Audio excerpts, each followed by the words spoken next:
Bonjour. Alors, ça va? On attend avec impatience lundi, je crois. Bon, aujourd'hui, comme nous sommes vendredi, 8 mai, petite histoire pour les enfants. Donc, c'est un petit livre animé, un petit pop-up, Sacré Papillon, histoire animée, et ce livre doit dater des années 2000. Alors, je vais doucement, 2005. Voilà. Donc, on est parti. Sacré Papillon.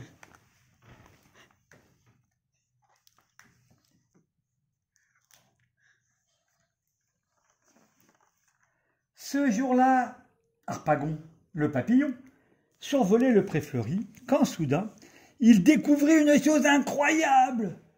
Des bonbons, s'écria-t-il fou de joie. Un sachet de bonbons. Rien que pour moi, des bonbons de toutes les couleurs, à la menthe, à la mûre. Il y en a même à la jonquille, mon parfum préféré. Au même instant, non loin de là, il entendit un bourdonnement.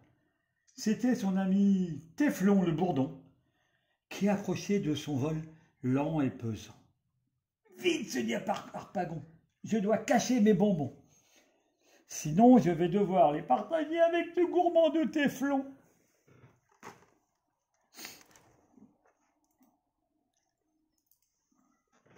Bonjour Harpagon, j'espère que tu n'as pas oublié le grand pique-nique à Noël, lui dit alors Téflon le bourdon. Tu as prévu de venir, n'est-ce pas? On va s'amuser comme des fous. Je ne peux pas mentir, Harpagon. J'ai plein de choses à faire et puis je n'ai pas très faim et j'ai un peu mal au ventre. Je ne sais pas si je viendrai. Et tout en parlant, il déploya ses ailes afin de camoufler ses précieux bonbons. C'est dommage, lui répondit Téflon, car j'avais apporté du bon miel pour tout le monde. J'espère que tu changeras d'avis. À bientôt. Et il s'envola. En fait, Harpagon n'avait qu'une idée en tête. Déguster ses bonbons tout seul.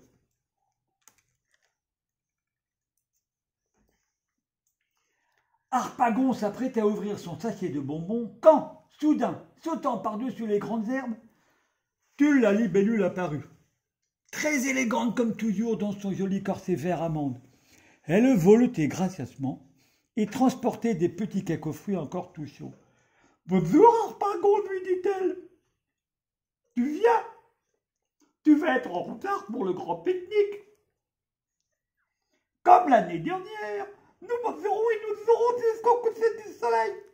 Regarde, j'ai préparé tes gâteaux préférés. »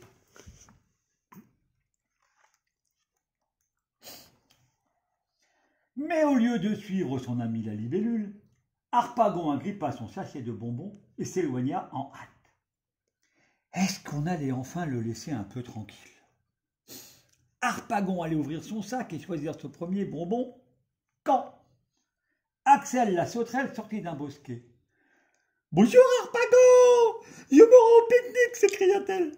« Viens avec moi, j'apporte du fromage et des biscuits croustillants, il y en aura pour tout le monde. » « Commencez sans moi, je vous rejoindrai plus tard, dit Harpagon, qui commençait à s'impatienter. Enfin seul, s'exclama Harpagon. Il ouvrit son sachet de bonbons et en choisit un. Oh, la belle guimauve! C'est à cet instant que des voix familières s'élevèrent non loin de là. Vous croyez qu'Harpagon a trouvé le gros sac de bonbons que nous lui avons offert, dit Téflon le bourdon? Je ne crois pas, il ne m'en pas parlé, répondit Tulle la libellule. J'espère que personne n'a volé les bonbons. Harpagon devint tout rouge de honte, des antennes jusqu'aux ailes. Il arrêta de mastiquer sa guimauve, referma prestement son sachet